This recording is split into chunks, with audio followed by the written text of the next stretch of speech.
उमापतिं सुरगुरुं वन्दे जगत्कारणं वन्दे पन्नगभूषणं मृगधरं वन्दे पशूनां पतिं वन्दे सूर्यशशाङ्कवहिनयनं वन्दे मुकुन्दप्रियं वन्दे भक्तजनाश्रयं च वरदं वन्दे शिवं शङ्करम् ॐ मृत्युञ्जयाय रुद्राय नीलकण्ठाय शम्भवे अमृतेशाय शर्वाय महादेवाय ते नमः।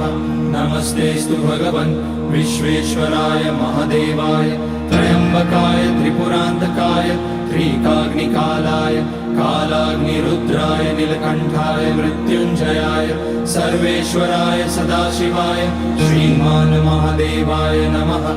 ॐ नमः शम्भवाय च मयोभवाय च नमः शङ्कराय च मयस्कराय च